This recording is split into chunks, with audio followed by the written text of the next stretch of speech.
Minutes with myself, Michael Burgio, and co-host Mark Novak. This morning, we're going to be talking about how you can triple your revenue, or can you triple your revenue via social media. And morning, Ray, and a big shout out we'll have for Lisa Novak as well. A few things we want to touch on, and Lisa's on as well this morning. It's almost like you knew we were going to be talking about you. And I hope you're well. Alrighty, Mark.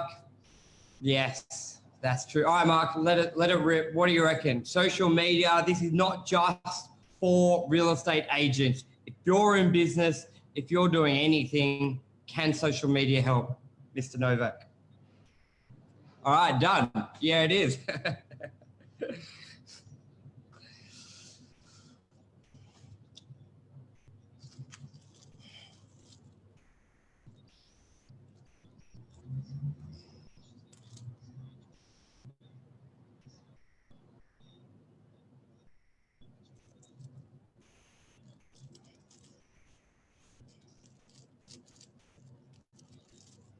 Story.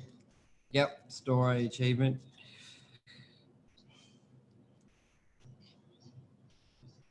Yeah, so I said it this morning going, if you're an operator out there,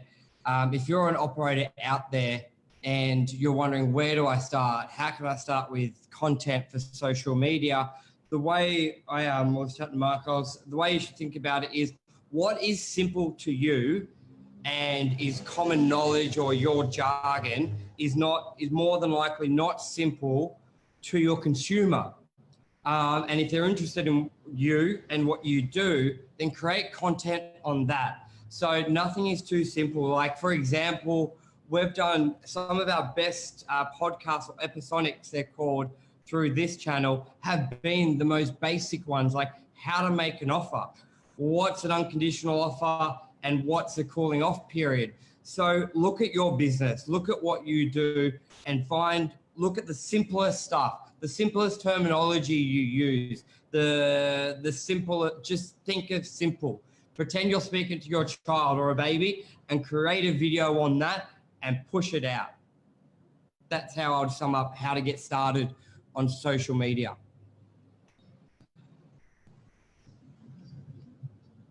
Yep.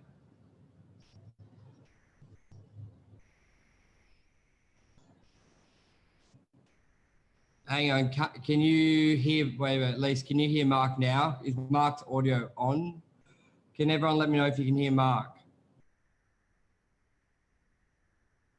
Todd, can you hear Mark? Admiral, can you hear Todd? Where are we, guys? Nope, no, Mark, you got no audio. Where's your Facebook audio? Burge, no audio for Mark.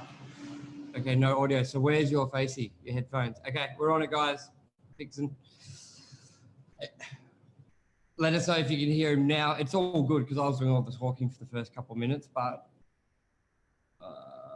what about that? Keep talking about.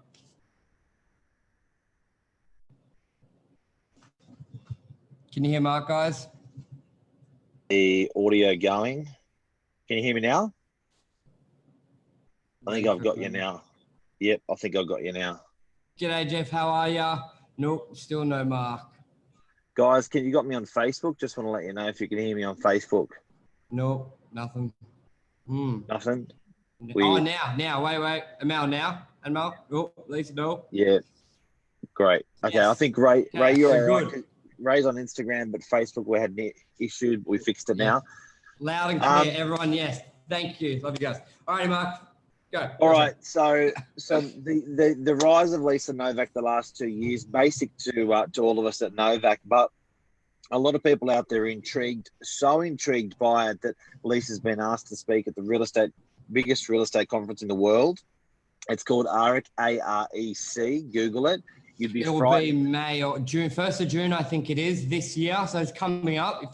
I recommend to be there, first of all. Yep, absolutely. It's open this year also for the first time. It's been open to mortgage brokers, as well as real estate agents, as well as property managers. So absolutely love to see everyone there. But Lisa being invited to come on stage and talk about what she's been doing is the really interesting part to obviously the people running AREC and people going to AREC so much they've asked Lisa to do it. But Michael, why is she being asked to go up there? Why is this so interesting to the public? It's so interesting because it's doing what nobody else is doing at the scale it's being done and the traction receiving. Like, don't get me wrong, people have, for the last couple of years, have tried to dabble in social media, like putting a post here or there, but no one's grabbed it by its horns and just said, I'm fucking doing it, everything on this, with the momentum and the confidence and the veracity and the veracity, all these big words I'm trying to do.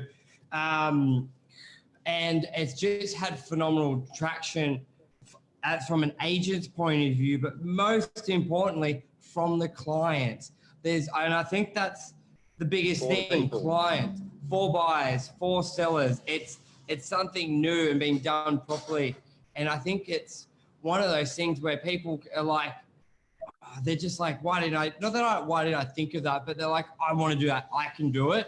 Where do I get started? And I also think people know social media is the way forward for most businesses. I think the consensus is out there that you've got to be doing something on social. And as this is still breaking through in the early days of social media, there wasn't, unlike other, say, industries, there wasn't anyone smashing it in property. So then Lisa comes on and starts smashing it. And it's just like, okay, now she's at the forefront pioneering. Because I was chatting to Mark off camera, basically saying, guys, if you're in a business and you haven't been affected by social media, you need to wake up, because you will be. And you either jump on board, pioneer it, or you will get left behind. So I think that's where it's like, okay, Lisa is paving the way for other agents to be like, that's what I do. You just said paving? Paving. Yeah, I make up words. Get used to it. Nice my English no good. Yeah, and English is my first language. I'm fucked. Paving. Paving. She's paving the way. She paved the way.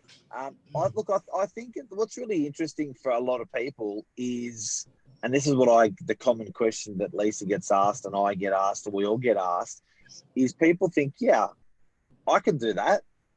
And all they have to do to be on social is do one post. Or all they have to do is throw some photos up and throw some text up, and now they're a social media agent. They're an influencer. Well, it's a lot different to that, isn't it? That's what we've noticed. And what people are interested in is Lisa actually doesn't have a ginormous amount of followers, but she has a phenomenal amount of interaction. Yes. And I think that's going back to what you were saying, Michael, is whenever she does a post, always in the front of her mind, she's looking for the value add to the person that's watching, how they can get value out of her post, not what she wants to see or what she's thinking, but how can the consumer benefit from this. So I think she's driven an enormous amount of traction to her social media because of that ethos. That is what people are interested in. And also the sheer numbers, like, you know, people become very disheartened when they start getting on social media for a week or two, but and that's why they've been there, done that, thinking, I still can't do what this lady does. Yeah, and you know, the best thing, one of the things I learned from Lisa was, at first I thought she was crazy, was the multiple posting, because it was just not done about a property. And then I started doing it, and I don't know why we weren't doing it all the time, because if you look, like, you post a property once and how quickly people go in social media and the trends, it's quite easily missed. Like, you got thousands of pieces of content out, like, going out every minute. So when you put a property post, it goes back to that same ethos. Are you doing it for you or you're doing it for the public? Because if you're doing it for you, you'd only post once. Yeah. And even with my business, when I started multiple posting, I got different inquiries from different people every time, even from e-blasts on a property. And I was going like, shit. Like, in my head, I was like, well, didn't you see the first post? Why didn't you message? And then I was like, it's just happened. Social media is instant, the way we can upload it, but it's also instant. They either see it or they don't. Yep. It's not one of those things where your post really lingers. for longer than that day. So multiple posting, and that goes for any business. If you clean carpets, post every day that you clean carpets. Like, oh, look, don't assume. our carpet cleaner's gone bananas on social media. Have you seen Fabulous's? Yes, I love his stuff. I said at the Christmas party to him, mate, keep it up. I will love watching it. I always comment on it. But there's one thing. He's an animal, and his girlfriend's the one that does it. Fabulous cleaning. Yes. But they do really good stuff. But back to Lisa, and what we're talking about today, guys, is Lisa's been invited to the most prestigious and the biggest real estate conference in the world to talk about her methods of selling, her social media in particular methods of selling. And we sort of wanted to break that apart today and say, how did this happen? Congratulations. Yeah. Well done. And what are some tips and tricks that we've learned on the sideline watching that we can also share? So that would be the one thing. That's one thing I've learned, the multiple posting. And Lisa just said, when I stopped listening to everyone about posting consistently is when to post it all. That's when it all changed. So basically stop caring what people think and do what's right for your client and get the property out there. That's what we're there for, market property. I think so the people that mattered most around us were going, nah. You can't fucking, you can't post more than X amount of times a day. You shouldn't post more than X amount of times a day. I see it all over my bloody social media. Stop it. Yep. That hurts. What else? Hurts. Yeah. What else did you learn, Mark? For mine's multiple posting, raw authenticity. I remember being on the sideline, and I remember Lisa just saying, look, and she's just going, a television commercial can repeat and repeat and repeat and repeat. No one likes a television commercial repeating, but everyone's tolerant for the television commercial to repeat because that's what television commercials do. And I think with social media, it's the same thing. You've got to remember it's marketing 101. So if you're adding value, and that repetition is part of marketing. So get used to it, guys. If you want to learn from Lisa's methods, repetition's key. Here's a good point. Our friends, like Lisa goes, her friends don't like her social because it's all property. But you know what? Your friends aren't going to pay your mortgage.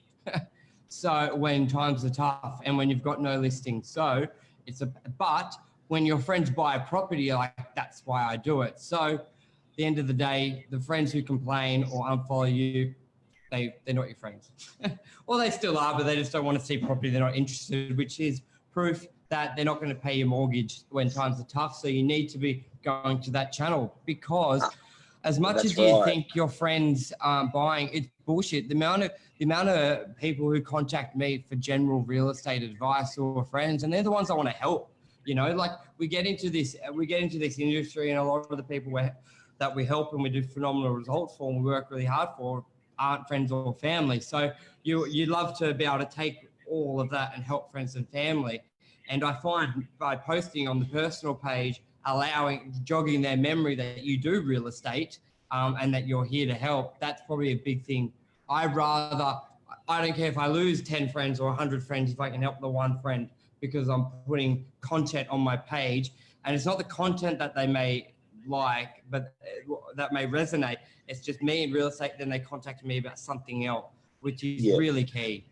And that's your tribe. The other thing as well. That's activating and nurturing your tribe on social media. They have an expectation that if you are a real estate agent and you don't put anything on, they think business is bad. That is so true. If you're not putting anything up, if you're putting, I haven't sold this, if I've just done that, I've just listed this, they're going, fuck, poor guy. So at the flip side, if you're going animal with it, they're going, shit, this is too much. But I'm really happy for him because he's my mate. Yeah, and that's what you need because a lot of the Australian culture is when you start doing well, people don't like you. It's all that crab mentality. So you got to take it where you can. And the best and most of the most likely supporters will be friends as much as frenemies. I think it's unfortunate. It's just a bit of our Australian culture. Anywho, what else, Mark? And Lisa got this Thursday. We're going to Melbourne. We got awards. Rate My Agent, isn't it? Yep. RATE. Well, I think you just dropped out of Insta. Hang on a sec, guys. Yeah, Rate My Agent. RATE. RAPE. Okay, just making sure. So Lisa, what's your award if you can shout it out? Rising Star, I believe, which just really is emphasizes new to the industry, new tricks, and just getting phenomenal results. So where would you give it? Where I sort of gave advice for someone outside of real estate with whatever's simple. What other tips, Mark? Hey, you know what I think an interesting one is people may think Lisa's done well on social media because she's good looking. I'm probably biased saying that. Yeah. What do you think? What do you think of that? So, you know, people would say, look, I don't have a face for social media. That's, you know, it helps being a blonde on social media. I think to answer that, the most successful people that are currently on social media doing sort of shows, adding value, even selling property or other things, they're regular people. So I don't think looks. If you have a look around and have a, what was that? Yeah, so true. She's a stunner. Let's face it, it helps. Blonde and boobs. Like if you look at Instagram, anyone that's doing you look at the girls on there, like it helps. But at the end of the day, you've got to have a product or delivering content that people want. Yeah, the looks may get you there. Hang on a second. The people that have made it on Instagram for beauty are beautiful. Yeah. Right. So the people that have made it on social media for hardware, selling hardware, are not. The people that are on there that are you know, your Gary Vaynerchuk are not. Do you know what I mean? So I think some people have I think we can't get that confused. Some people I can't comment here. Never mind. But some people have a lot of social media people are modeling their business on fashion and looks, and that's what they also offer. So that's how they do well. But that's, look, at the end of the day, I think it always helps, but there's plenty of examples of people that have done phenomenally well. Yeah. Like you, Mark, you're like probably a 3 out of 10 in good lighting. So, and you do phenomenal. Well, I've been very unwell the last 24, 48 hours. So if I look like shit, that's why. Yeah. Okay. So now what's the difference between platforms? So you're a business owner. I know one piece of advice Lisa gave at the Kickstart, where she spoke in front of 500 agents, was pick one, learn that, and then roll over. I think people try and do too much at the beginning. So pick one. Lisa advice was Facebook. Pick Facebook, learn that, and then you can adapt it to Instagram. Then you can adapt it to LinkedIn, because you deliver the same content but packaged very differently on all three. So I think Facebook's a good one to start with. I would start observing. Observing. It's another word. Lisa's success was not instant. Yes, took 2 years, build up consistency. Correct. And I think, Ray, we're going to have you on. It's like a dripping tap. To fill the bottle, it was drip by drip by drip by drip, post by post by post by post. So it was literally thousands of posts to build up that familiarity. Literally. Yeah. And then I think you would start on Facebook, but then observe Instagram, follow the feed, be a stalker on there, especially if someone's already doing similar in your field, and watch how they do it on Insta for what does well and what does not. Even though you can't see likes, you can if you click into it and just get a gist. But then again, that's not even a comment on it. Is all right. Hey, Mark, like Lisa says, like they may not be getting the likes or the shares, but the engagement's there, the views, the tags, and the referring from people. Look, guys, I don't think people value this as much as the social media companies do. That we used to look at stuff of how many people viewed the whole YouTube video, you know, and it was not many. The way people consume content now and the way the social media companies are looking at it is, if you look at 50% of the photo within 1/3 of a second, that is an impression. I'll say it again. As you're scrolling down your feed on Instagram or Facebook, if you look at 50% of a photo for 1/3 of a second, 0.3 of a second, actually, to be more accurate. Yeah. That is regarded as an impression. That's how people are consuming data these days. People think people are consuming data because they watch this whole 30 minutes, 20-minute segment that we did today, and they go, tick, that was great. Not at all. If it is actually a win if people watch 50% of a photo for 1/3 of a second. Yeah. The social media guys regard that as a win. That's how quick consumer. It's nuts. It's absolutely nuts. And at first I didn't agree, but the more I think about it and the more I looked at how I consume, it's so true. Like some of my favorite content, I rarely watch at all. Like I'm just pause it, yep, acknowledge and move on. Look at you with Netflix. Yeah. Like I watch Netflix half the time and sort of like fast forward, skip, but they got the 15-second little fast forward on your phone. Like I'm big like that. I don't really watch anything in full. That's nuts. So well, congratulations to the lovely Lisa. Is there anything else we need to talk about? Nope, social media. I think so. We recapped Lisa pioneering in any sort of business, how she's done it in real estate, but how you can do it in your business and start. I'll tell you who's a good example of how they've started is remember how we met with the Woolcott boys at that lunch, Mark, the suit people, Michael and my buddy Jake. Yes. Yeah. So remember how because they were sitting there and we're like, man, just start content, whatever's simple to you, like how to fold a jacket. Like I didn't even know that. And we're like, that's the video. To see those guys start now they got a podcast out. They're doing tailor talks on combinations. Like they're a really good one to watch, guys, from people you may be looking at, say, us and go, oh, you've got 2-3 years experience on me. Like I just can't relate. Like as Tom Panos always says, do not compare your chapter 1 to someone else's chapter 20. Now, these are guys who are probably on their chapter 2 or 3 doing a phenomenal job. Watch them. Woolcott, WOOLCOTT Taylor Suits. They're big on Facebook. Watch that. So, yeah. And tomorrow, Ray Price, triple your income. We got Ray Price on tomorrow. Ray Price on tomorrow. Talk about finance, the social. I know we always talk about financing. It's tough. Is it? Can Ray get you the money? So Ray tomorrow we'll do Zoom. We'll add him in. Ray's coming into Novak HQ, is he? I'll ask him today. I'll either because we can do 3 on Zoom. So either we'll do Zoom. I just think that may struggle on Insta. So we'll look forward to seeing Ray tomorrow. Yeah, come in, Ray. Ray, come in. I'm going to sit next to me, bud. You can sit right there. All righty. All right, guys. Take care. Congratulations, Lisa Novak. Yes, Lisa. Well done. Cheers. See ya. Bye. See ya. Bye-bye.